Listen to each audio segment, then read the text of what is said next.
Well, good afternoon, everyone. Um, April 15th, tax day. Um, I guess, I don't know. Maybe the government gives extensions. I'm not sure.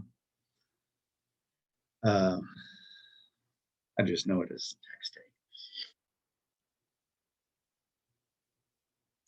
So today is the second day, the last day of this week of class meetings. And we have one, two, three, four, 6 more class meetings. Um, the final exam schedule, our last class meeting date will be May 6th, which is a Thursday. Um, our final exam date is Monday, May 10th from 2:30 to 4:30. That's our official time slate. So on the 4th and the 6th, the 2 last class periods will address the final, we'll address any final closing kind of things, wrapping things up, all that kind of stuff, makeups, whatever. Just letting you know the schedule. I didn't realize it was. I thought our last day was a Tuesday, but I guess when they extended it earlier, I failed to note that. So today we're going to talk. Well, today's class is going to be um, a little clumsy, but not as clumsy as it was for me earlier because now I've been through it a couple of times, some dress rehearsals. So that's the deficit, or maybe it's a benefit, but I think it's a deficit in this case because the whole idea is for me to go into it kind of rough and not sure what I'm doing so that I can act as a model for putting together the essay and answering any kind of what I call how-to questions.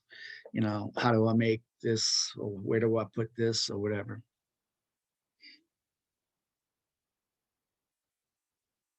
Cleanliness is next to godliness, right? Um, uh, I got, let's see, I don't remember. I got a few emails, not a whole lot of emails. Um, there's this, and I'm not accusing anybody in particular, but there's this tactic that students have, um, whereby now every class period, we get done pretty early, 15, 20 minutes, and I'll sit there going, okay, so nobody has questions. Everybody good, everybody clear. And every time I'll either get thumbs up or somebody will chime in and say, no, no questions. Nobody offer a question. I say, come on, last chance. And then sure enough, I'll get some emails. Not a lot, but this tactic is everybody in the class is confused about the assignment. Can you please clearly explain it? It's like, I have to respond. No, I can't.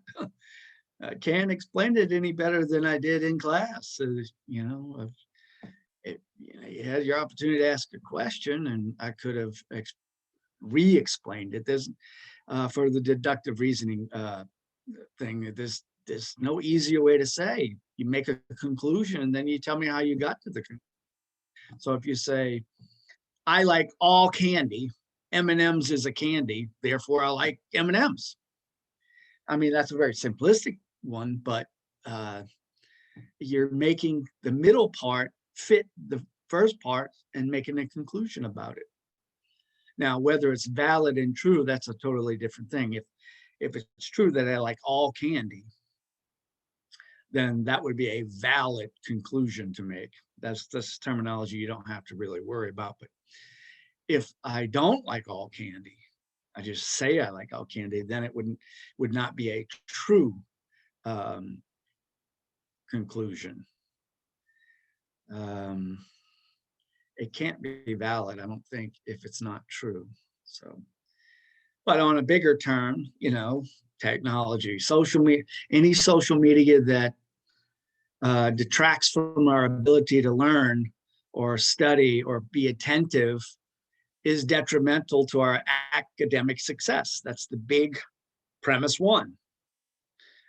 The second one is the one that you're dealing with, trying to get to your conclusion, which is, let's say, TikTok is detrimental to our academic success. Well, how'd you get there? Well, TikTok causes you to be distracted. TikTok takes your mind away from your studies. TikTok, whatever. I'm just using TikTok as an example. I'm not picking on TikTok. I don't know enough about TikTok. But I plugged in the second premise is TikTok fits the first definition, therefore it is. So in any of yours, that's what I was asking for. That's all I was asking for is what's your conclusion? You could use your thesis if you want, or you can use any other kind of conclusion that you make a smaller, you know, either the big one, like the Declaration of Independence does, or a smaller one, just a little piece inside of it. A more kind of maybe everyday kind of syllogism, and you can make them up, you know. All the yards in my neighborhood have trees. My house is in my neighborhood. Therefore, guess what I got? Trees.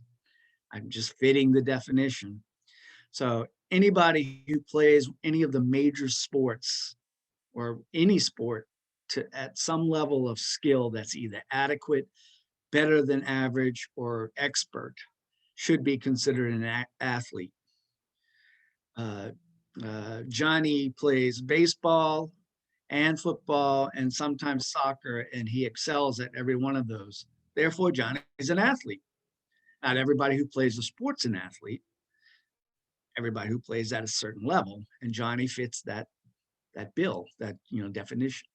So that's what deductive reasoning is. It's just figuring out a way how something fits a bigger, what they call the rule. I like premise better, and Toulmin calls it the assumption or the warrant. So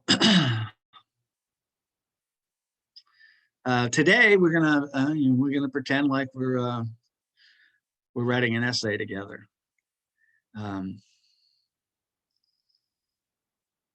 Let's pretend I assigned it, or our teacher assigned it to us last night, and we got to get it done. And so we look at it. Here it is. What is this teacher assigning us? I don't know. What is this all about? Research-based position. So let's make the assumption that we've been a hard worker in the class and we already kind of know what's going on. If you don't kind of know what's going on, which some people don't still, that means you haven't really been paying attention. But we're going to pretend that we've been paying attention. We know exactly our topic is something to do with technology and a focus on technology and something else. But now the real assignment's there for us. All right, how does technology fit into some aspect? Okay, well, Schmidt, I'm sorry, our teacher already made us figure something out. So we chose blank, whatever, education. What do we have to do? We have to write a paper, well-researched, well-developed research paper. Development is, the outline stuff on some contemporary global issue, which is technology and its effects on blank. And you fill in the blank. You don't have to do an annotated bibliography.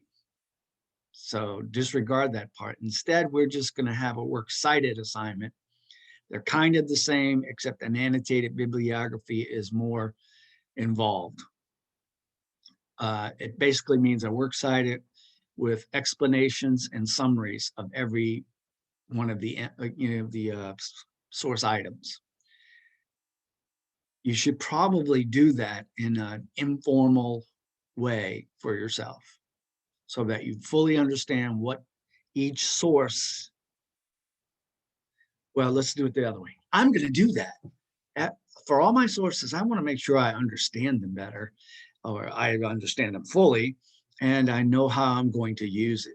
That's what an annotated bibliography does. We've already done the source integration paper really with both first papers.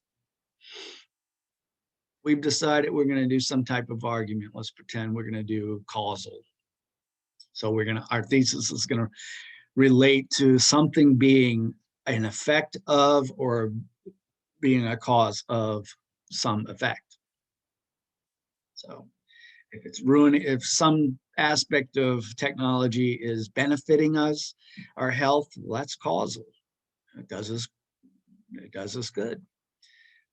So like my student in my online class who wants to do the stem cell research, he's going to have to argue. But he might do evaluation or something else, but I would go causal because, hey, stem cell research saves lives. That's the effect. So I'm going to make the argument. Go ahead. So for example, let's say, one of the teacher students did technology and politics. He went for a, I would guess, informative, like what approach of argument would you say that would be?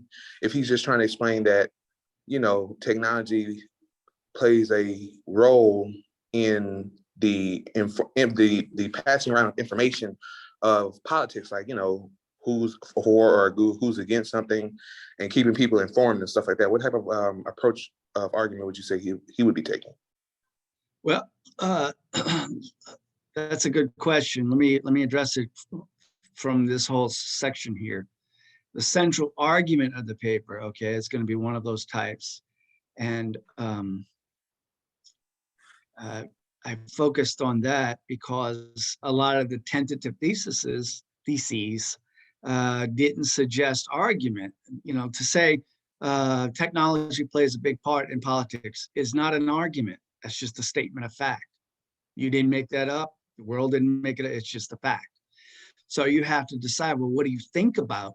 What does it do in politics? Does it misconstrue people? Does it confuse us? Does it help us? Does it make deciding who we want to vote for better?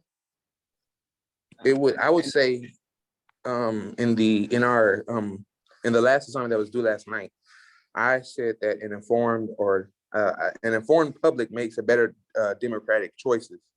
Therefore, social media leads to a stronger democracy. There you go. That's a causal. Probably a causal or evaluation. Evaluation is looking at it. So you'd have to say without technology, this is how it is. With technology, this is how it is. So that would be evaluating it. But if you wanted to suggest that it's better or worse or whatever, then you're dealing with cause and effect. Or proposal. That would extend it to your wanting more or less or whatever. You'd say, it's important that we, advance and progress the way that we're able to use technology so that the public has equal opportunity for information. So that would be a proposal. You follow? It doesn't have to be. You don't have to want to change things or whatever. You could. All of the types of argument are they kind of swirl around each other, with the exception of definition, because you got to use facts. And to evaluate something kind of suggests that you're determining whether it's good or bad. But if it's bad, then you might want to propose something, right? So it sounds like your syllogism was right on target. We want something good to come out of anything that we do. Technology helps us do that. Therefore, it's has a good effect on the political scene. And the good point is that that's an argument. Somebody else could argue with you and say, no, I think it corrupts people, or I think it,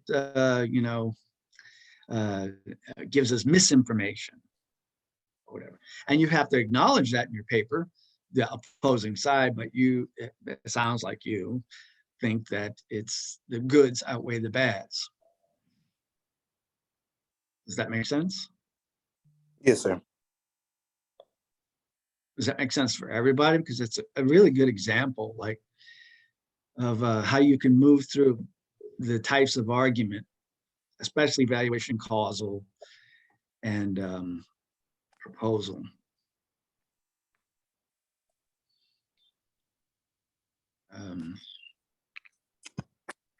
Well, I guess you could make the assumption, and this is how I answer it when I put it on the page, the example that I just made up to help out about vision, our ability to see. It just came to me. I'm just, oh, I like to look at trees and birds and all. Good vision gives us happiness. We're able to see the birds and all that. Laser technology is a type of technology that helps us see better. Therefore, it enhances human life. So I think everybody should probably kind of rest your brain around the idea that you're looking for something that's good for humans. It's going to have a good outcome. So if you think some technology is bad, then it's going to go against what you are aiming to happen. So if, we want our students, our young people, to learn and be able to, construct coherent ideas. And if something's taken away from that, then we have an argument against it because it would be bad for society or the world or whatever. So yeah, I think that's where you have to start. I mean, if you're a psychopath or a sociopath and you don't care about humanity and all that, then I guess you got to pretend. I don't know.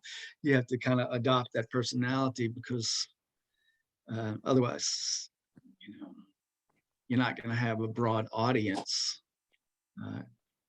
We should all kill each other as quickly as possible.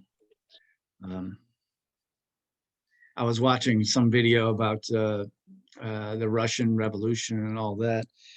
And basically, Stalin, if you know anything about history, he murdered like millions of people, of his own people.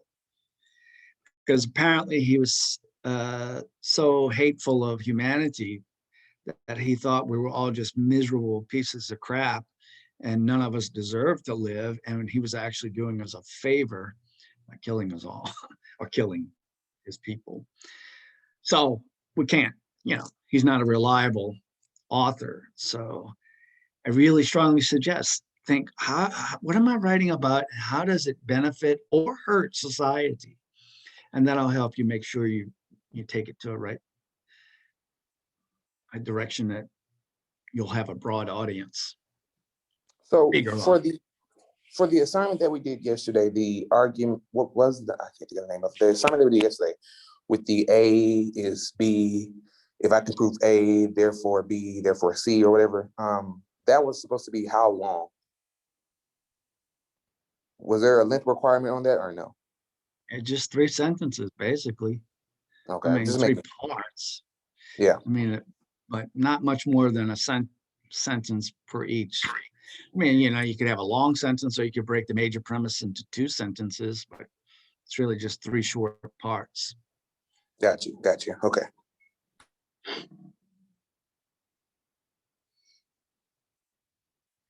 I mean, it could be as simplistic as, I would probably fault it for being too vague, but as simplistic as all technology benefits humans. Cell phones are a form of technology, therefore cell phones benefit humans. I would have to question the truth of that. It would be an argument. But it could be as simple as that, is my point.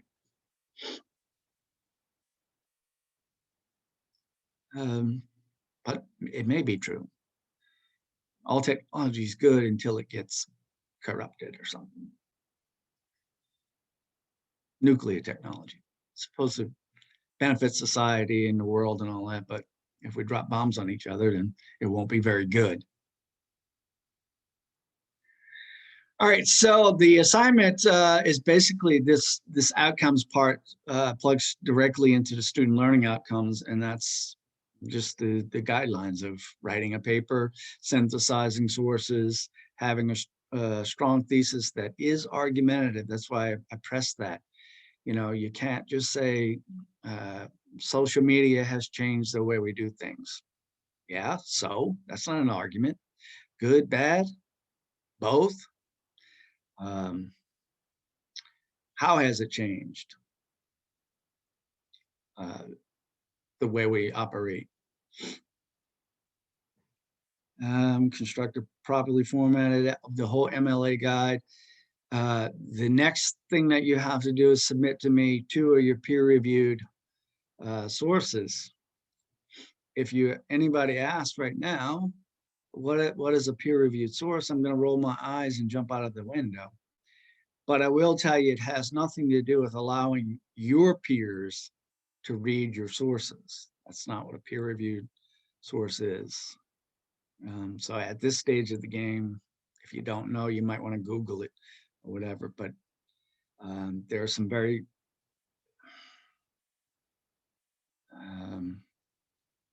very easy steps to make sure. And anybody want to throw one out to make sure you're peer-reviewed? Isn't one of them that the article ends in .edu?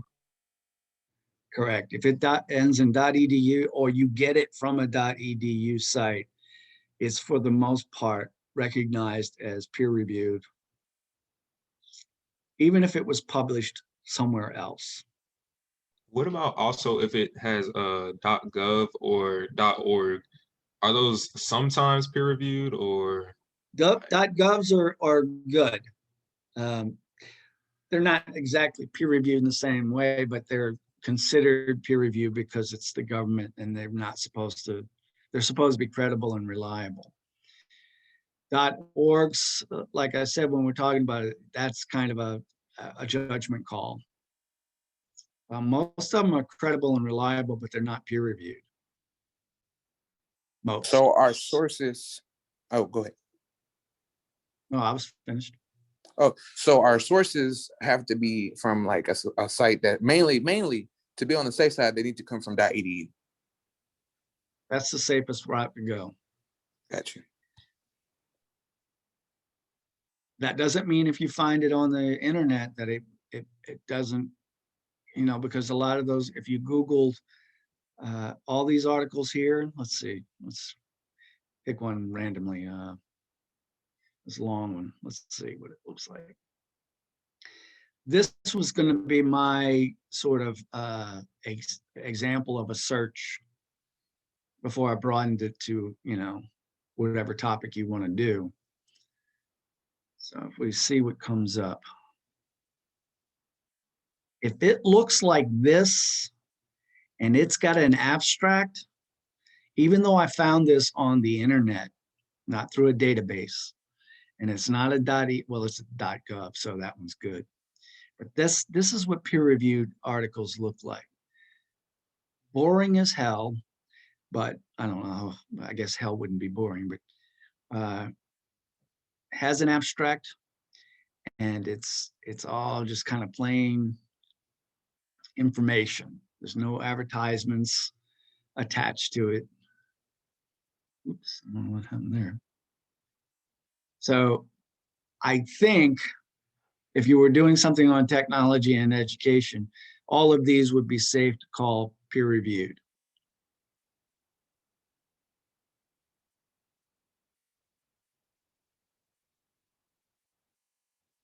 And only 3 of our sources have to be peer reviewed, correct? Correct.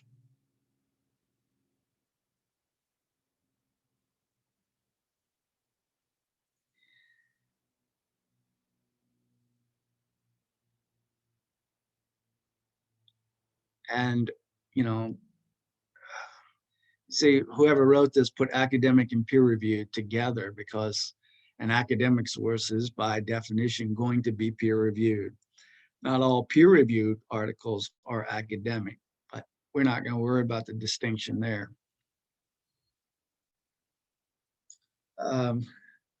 And your other sources, however many you have, can pretty much come from any place except like, Spark Notes kind of things or Wikipedia. That doesn't mean you can't get information from Wikipedia, but it's not considered credible, reliable source. I love Wikipedia. So as of right now, it's not confirmed as credible and reliable. But if you go to Wikipedia and you look at the places that they got the information, then you can find your credible and reliable sources. Oftentimes they will be peer reviewed. Maybe not often. Sometimes they'll be peer reviewed. This right here will be your last assignment that you turn in pretty much simultaneously with the paper, confirming that you have met the guidelines, including the word count and the MLA guidelines. So that's the assignment. I'm just showing you all the other things that you can use as a checklist. I'll talk a little bit about some of these. Stop doing the I feel, I believe. Don't self-reference. Don't talk about your own paper inside of your paper. Or your process of writing the paper. Again, there are types of writing that does that. So in the future, you may do that, like science writing and sometimes social science writing. They'll say, we conducted this experiment to da da da da da da. And here's how we did it. And that's kind of the way that style of writing happens. There's a checklist on this page. The rubric. Anybody want me to use a rubric? As in anybody, repeat the question. What do you mean? This rubric that exists No, for essay, argument of essay writing. No. It's not coming up yet, but No rubric. as I said before, if I use the rubric, then points count, right? So I give you a 6, I give you an 8, whatever it is, based upon errors or whatever. Mhm. Your points are going to come out lower than if I give you a grade holistically. Okay. Now, I'm probably going to unofficially sort of kind of keep a track while I'm grading of what it would be if I did use a rubric in case anyone challenges me. But for the last part, the 0 part, automatic 0 things down here, I'm not going to apply that. What's the word I'm searching for? Like strictly or something like that. I'm going to count off points if you don't get your formatting right until it becomes a mess. Because That's with you using the rubric? No. Well, I remember for essay 2, only part of the rubric that I used were these things, the automatic zero zeros. Yes. And now I'm you're not saying going to do that as strictly as I would if I had to just go automatic 0.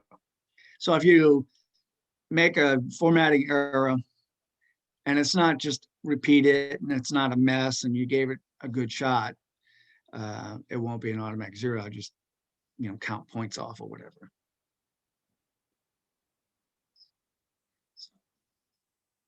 3 errors is what the and that criteria is. that process that you're talking about now, that's with you using the rubric, or is that with you not using the rubric? That's not Like, using the rubric. Okay, well then don't use the rubric.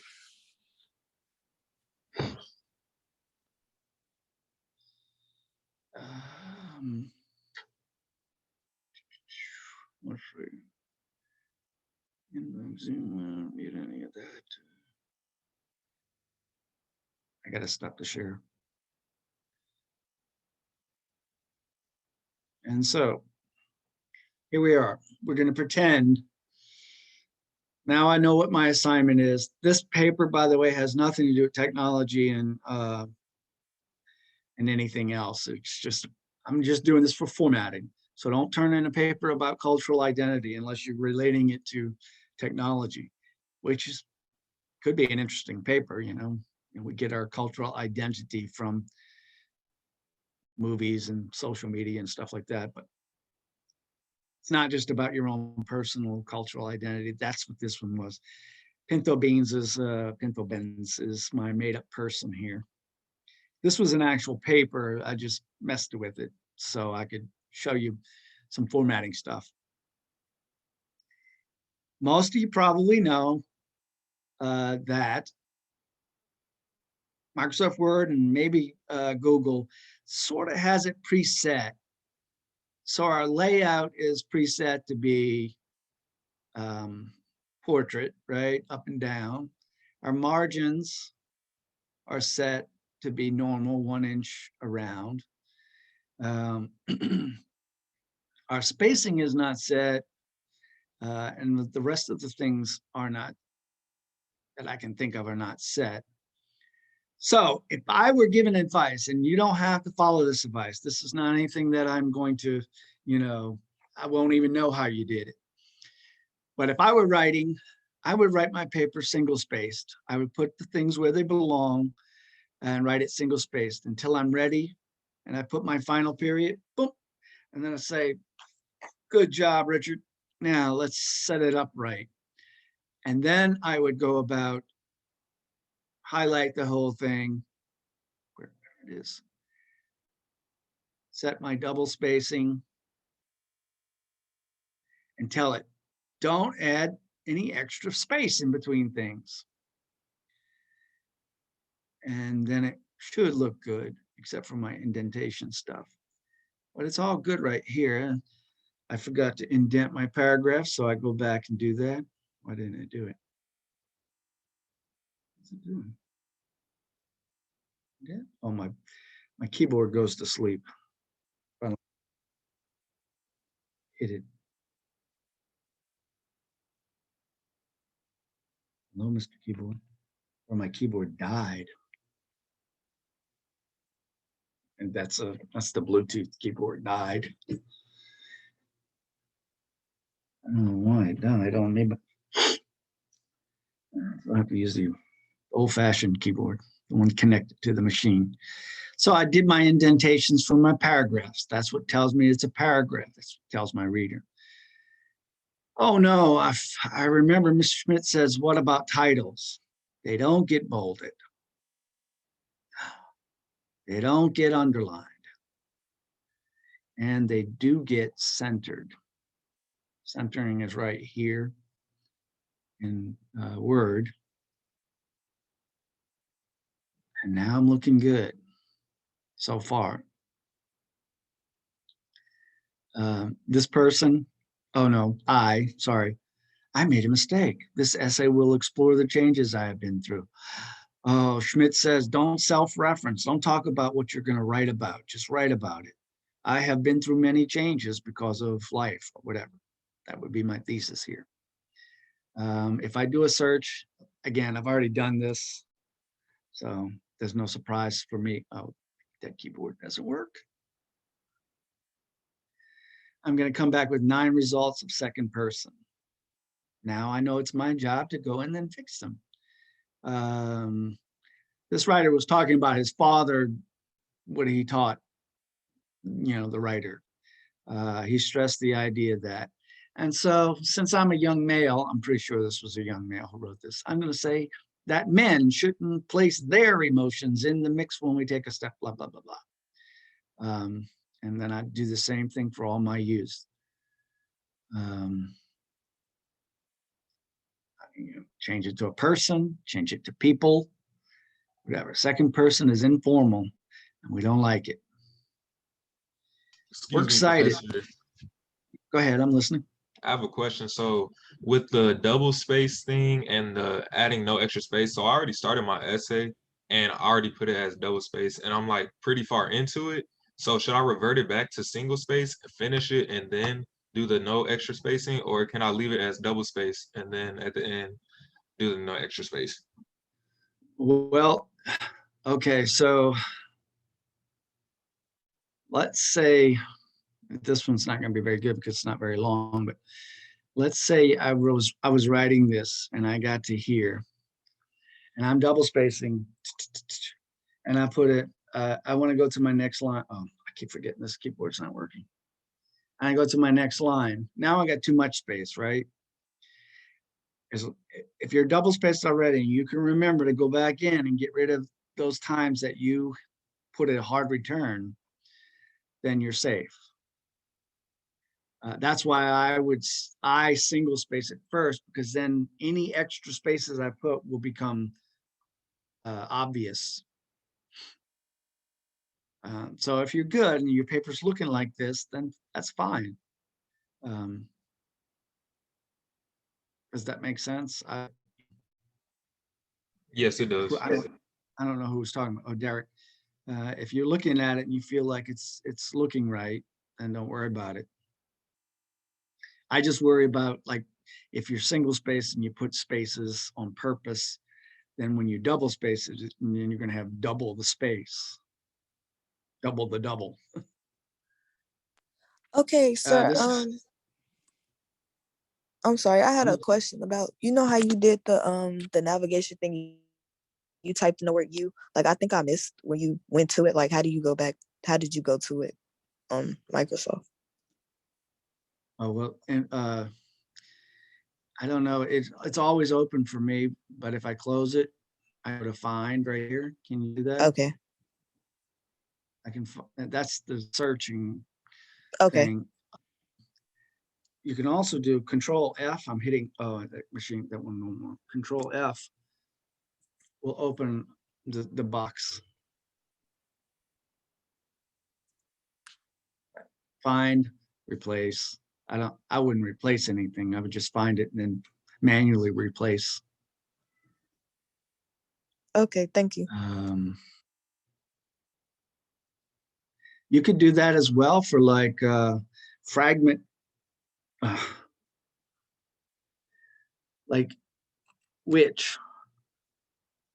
I didn't find any whiches, but which can create fragments, right? Unless you end a sentence with question mark, but you began it with a which, then you're going to have a fragment. So you might want to search for whiches, W-H-I-C-H, to find any time that you might have made a, one of those, what we call a follow-up fragment.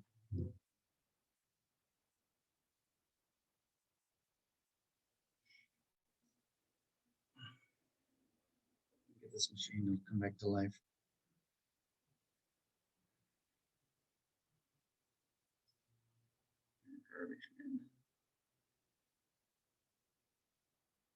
Right. My works cited page goes on a new page, right? Everybody realizes that, right?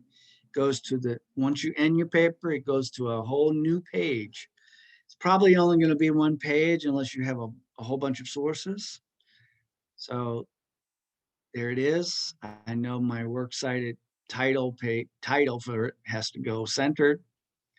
Note that it's not works cited or work site or work cities or anything else but works cited. It's already double spaced because I included, but it doesn't have my hanging indent. What's hanging indent? I didn't make up the terminology. All it does is push the second and third or however many lines for each entry over, I guess, 5 spaces. Yeah. So that tells you that this is all part of that same source. This is all part of that same source. This one didn't go to a line. Let's see what happens if I type a bunch. This machine won't work.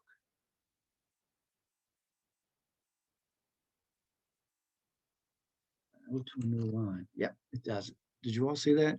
It automatically put that hanging indent in there.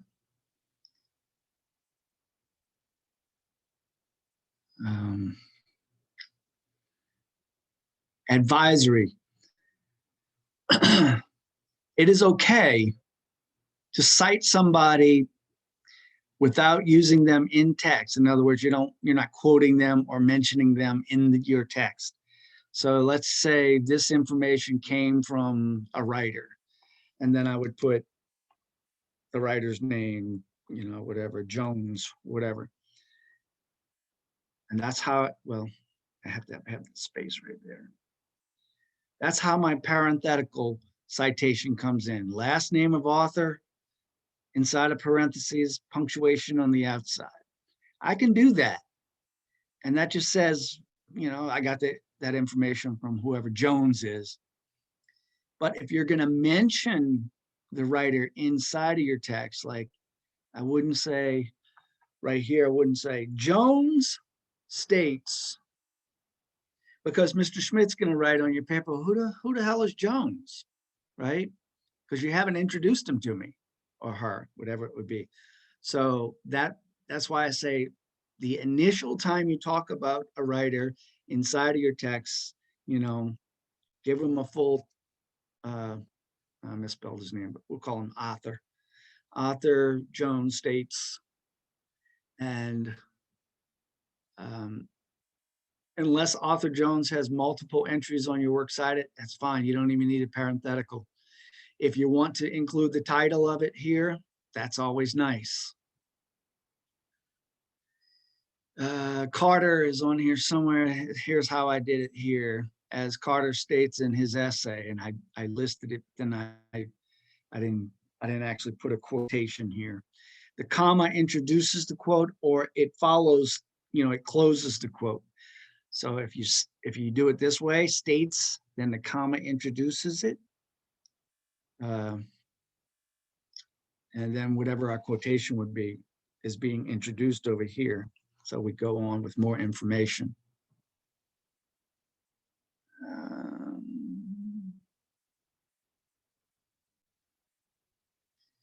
So I've showed you, you've got so many models that you can look at. But remember, you can go to Purdue OWL to look at it, or you can find it all over the internet. This is not what it's supposed to look like. We don't number our entries on works cited pages. We don't label them with letters or anything else. And we don't just make up our own, you wouldn't believe what I see sometimes. Make up your own type of reference page.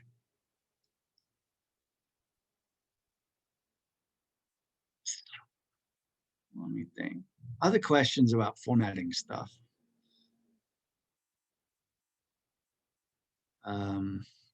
Don't do this. I did this on purpose just to point it out.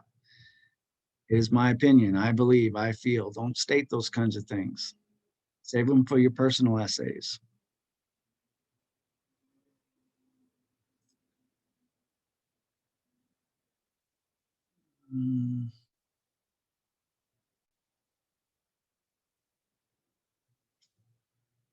That's all I have, but I'm open for questions either now or through email between now and next Wednesday.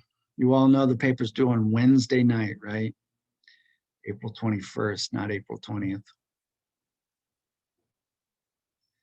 Your works cited page comes to me on Monday night, and I'll use the time between Monday and Wednesday to give you feedback, so I don't have to take points off.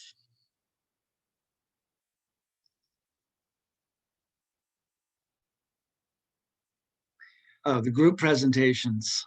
I'm going to stop this share right now. Next Thursday we'll pivot and we'll turn toward the group information. As I said, it's not gonna, I do have a rubric for it because I'm not a speech teacher. So I have to have something to give me a guidance, but it's not a big deal. You all see this thing that says groups right here? You're supposed to have access to that as well. And when you click it, it'll show you any groups that you're in, or maybe you might have to click all groups. I really don't know how it's going to look for you as students. I'm not in a group. I was in these before, but that's in the past. So it's just going to tell me I have no groups, but it should show what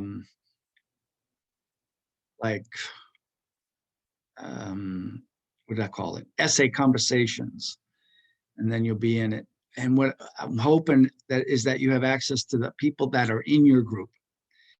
And what you need to do is make initial contact with those people, because I tried to group people according to who actually shows up regularly and does all the work, because I don't want anybody being in a group with somebody who doesn't show up.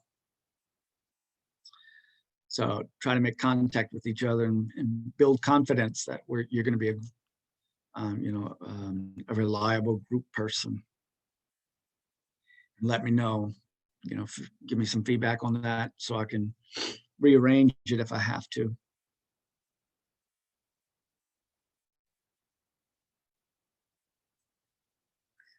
That's it.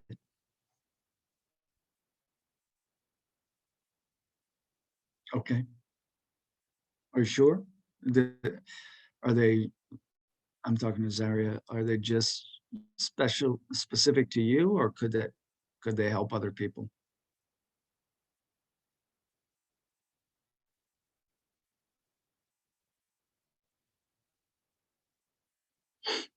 Anybody else have a question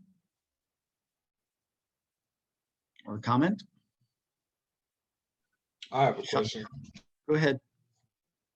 Okay, so with my essay, the thesis I had went with, I basically said something along the lines of the negatives outweigh the positives. So right now, currently, I have 3 body paragraphs. 2 of them are discussing the negatives. One of them is discussing one of the positives of technology, and then I want to add another one, but it's sort of in between. Like it has its positive sides, but it also has its negative sides. And I was just wondering if that's like a good way to go about it, because I'm kind of evaluating between the two. So you're saying the negatives outweigh the positives? Correct. Okay, yeah, that would be a good way, because then what you're going to do afterwards or during, you're going to refute that, right? You'll say, yeah, these are good positives, but um, either you're going to refute it directly, or you could refute it overall, meaning even though those are good things, the bad things, could clearly be detrimental to society or whatever it is that you're going to be saying. So Right. your points come up front, then you're going to address the opposing side's points, because if somebody wrote the positives outweigh, that would be their points they would make. And then you're going to come back against it however you want to. So would that be in the conclusion necessarily, or towards the end of the paragraph of the positive example?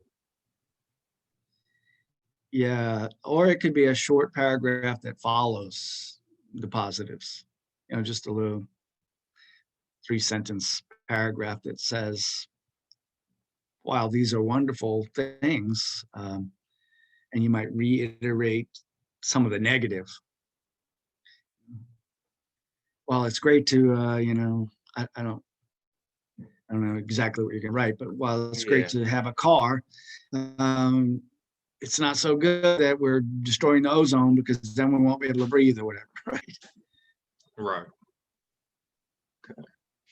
So with And the then in your conclusion, well, I mean, you're welcome to do whatever you want your conclusion, but I would bring it all back together in a summary fashion. right. I should do the body paragraph, because this would be my 4th body paragraph, not including the introduction and the conclusion.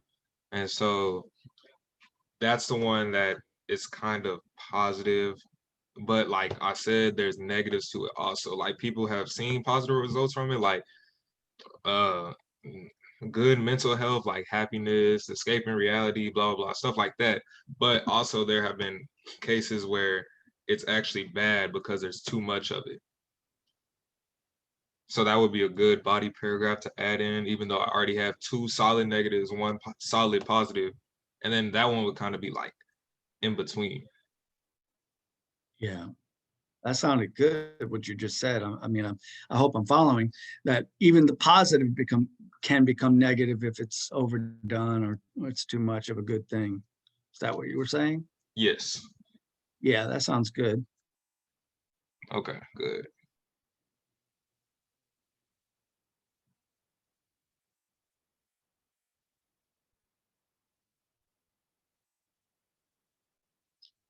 What else we got? I had a question. Uh-huh. My situation is kind of the same that my negatives outweigh my positives. But I didn't list that in my thesis like clearly. I think that's what you wrote in the comments. Do I have to list in the thesis that my negatives outweigh my positives? Well, your thesis should offer at least a specific direction you're going, like, and not just negatives or positive, but what about the negatives? Like it enhances, well, that would be good, you know, because it enhances life or it makes us happier. And if you, the negatives, you would state, you know, it limits our abilities or whatever. Or it, you know, if you could think of an adjective that helps point or the types of negatives you're going to be dealing with. You know, it has negative physical effects, or it has negative mental and physical effects, or it has negative social effects. And so the reader knows where you're headed with it. Thank you.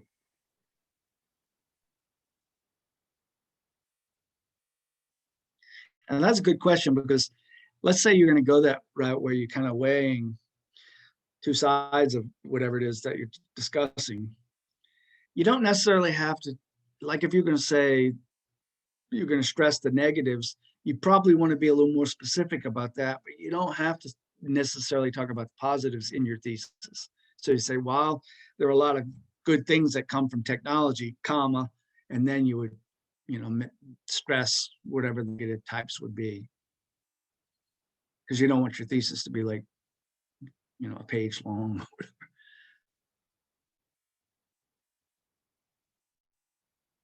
So should I list the positives or should I just forget about the positives and just stick to the negatives You mean in the paper?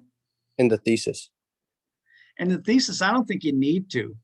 I mean, I guess if it's short enough, you know, while it benefits us whatever kind of way, but you don't want to go listing positives and negatives. That's why I'm saying to find, even with the negative aspect, just to find like some terminology that gives an idea of what those negatives are going to be.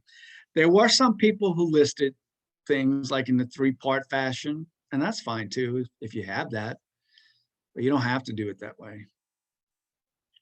But if you're going to address the positives, and I'm dealing with Arib, is that your name? Yes, sir. If you're going to address the, you know, because you're stressing the negatives or falling on that side, I assume you're going to address the positives, and that's where you could, you know, that's where you'll list them. Not in a list, but they'll be present there. Thank you.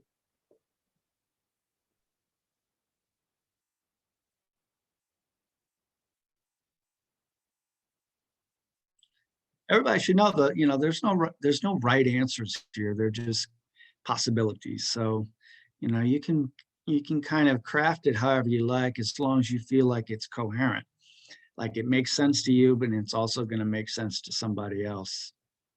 So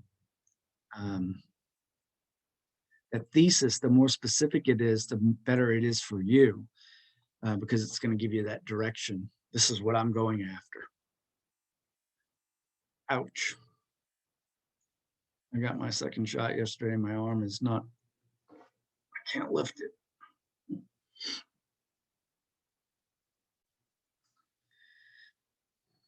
Not Johnson & Johnson, though. Other comments or questions or concerns or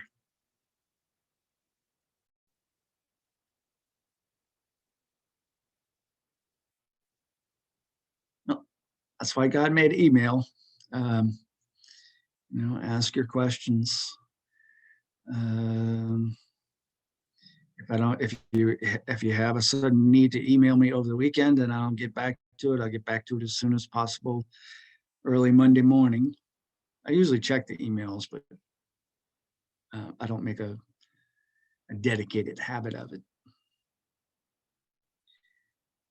And I've been losing emails a lot, so All right, well, everyone have a good afternoon. And I consider Tuesday a work day, so you don't necessarily have to show up. I'll show up to answer questions, any last minute things, and talk about works cited stuff if you want. If not, I'll see you on Thursday, or Tuesday.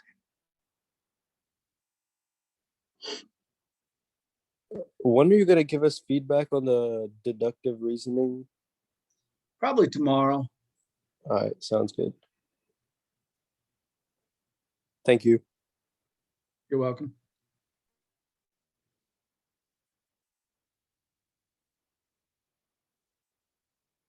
Professor, Yes. so with what I said before and the 3 body paragraphs and everything, all combined right now, I have 1,500 words. So I think I could cap at about like 1,750 maybe. Is that good? That's fine. I Okay. feel like you need to go more to round it out. I mean, don't neglect your conclusion. You have a few sentences to smooth it out at the end. But yeah, Right. 1800's good. Okay. Cool. Thank you.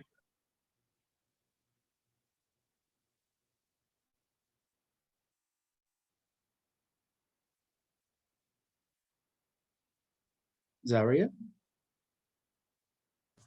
You're here Okay, twice. can you hear me? Yes, I can. Was it echoing? I think that's you. You're on here twice. Hold on.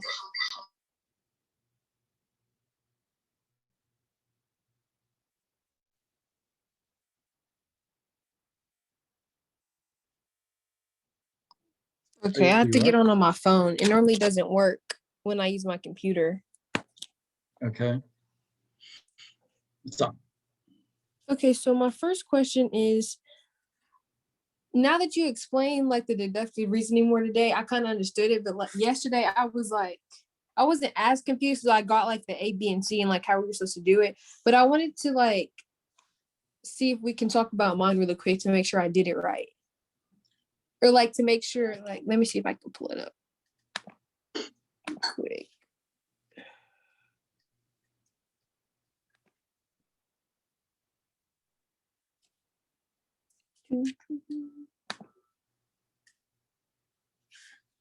And you said this can be used as our conclusion? No, it could be used as your thesis, maybe. Okay. I mean, not all 3 parts, but you'd have to make it 1 sentence, but Yes. it might be your thesis. The conclusion that you draw in Mhm. your syllogism could be the thesis, Okay, that makes sense. That makes sense. because that's going to be your argument. Mhm. They call it a conclusion, but we called it a claim in the past. Mhm. So, So as the first part, I put technology is progressing every day, so people tend to use technology more in their day-to-day lives, especially now that technology is a big part of education due to COVID. And then my second piece was, since students and teachers had to work remotely online, technology has been helpful for extra resources and to help them with their duties. And I know I put tasks, but Grammarly changed it. And then for the last part, it says, hence, people nowadays rely on technology more than usual in their daily lives because they have been using it a lot more since the pandemic. okay. Well, there's nothing wrong with all that. Just the first part would have to be a little Mhm. more directed toward how the use of technology has become necessary or benefited to people. So like in the first part, you'd say people use technology for what reasons? To be connected, right? Yes. A lot, well, not all technology, but a lot of technology. And then that connects you to how it's gotten used a lot more since COVID. Okay. By definition, we're less connected because we can't get out and about like we used to. Okay. So um, our COVID epidemic or pandemic, sorry, actually illustrates how valuable technology has become. That could mhm, be, what you're concluding basically. If you're not writing about COVID, you're just using that as an example of yes. how technology can be very beneficial to us. Yes. And then I wanted to know in like, because I know in most of the essays we write, we have to have like an opposing argument and do like, I know everybody was just talking about that, but like, is it necessary for this essay or is it optional? Mm, Necessary is a hard word, but strongly suggested, Okay. because that gives you the reason why you're arguing it. So, Hmm. to say, well, a lot of people misuse. It's come in handy and it's great, but a lot of people still maybe become addicted to things or whatever Yeah. because of COVID, whereas they wouldn't have before. So it's kind of the other side Of the of the, argument. Okay, that of makes the good sense. thing. And so like I see how they were talking about how they were writing about the negative, but they added the positive. So, and I was gonna ask the same thing. Like I'm focusing on the positive, but like you said, we need the negative as well to like Right. balance the two out. Okay, that makes sense. And then you can assert that, yeah, we need to control those negatives, but in the end, it's been better than not good. Yeah. Oh, and then you just mentioned that you have put our groups together and you put them by like who shows up to class and who doesn't. I noticed that somebody that they always have questions, but I never see them in class. So that's kind of like a concern for me. Somebody in your As to group, yes. okay. When you say ask questions, they ask you questions. Yes. Oh, But I tend to like never see them in class. So as this being like a group project, I don't know how right. that will work. Well, um, have you been in contact with them recently? No, not yet. You know, test it out, see how reliable you think that person's going to be. And if not, I'll, you know, rearrange it. Okay. Just let me know. And I think that was all of my questions. Besides okay, so when you were on Word documents and you indented like your paragraphs, did you just do that by like using the space bar or did you type in something to do that? Because I was watching you like when you were showing us different ways how to do everything, but I missed that part. And I think that's something that always comes up on my essays that is like wrong for something. Yeah. Um, hmm. I just tab it. The tab Okay. on Word is automatically the 5 spaces. Oh, okay. So no space, you use tab. Okay. You know, that's best because when you put those spaces Hmm. stay there and it'll remember those spaces. And then if you change something, you'll have these weird spaces. Okay. Yeah. And then I think that was all of my questions for now. If I have any more, I can just email you. Okay. Okay, We're well, using thank you. Tuesday as well. Okay, yes, sir. Right. Tristan, are you there?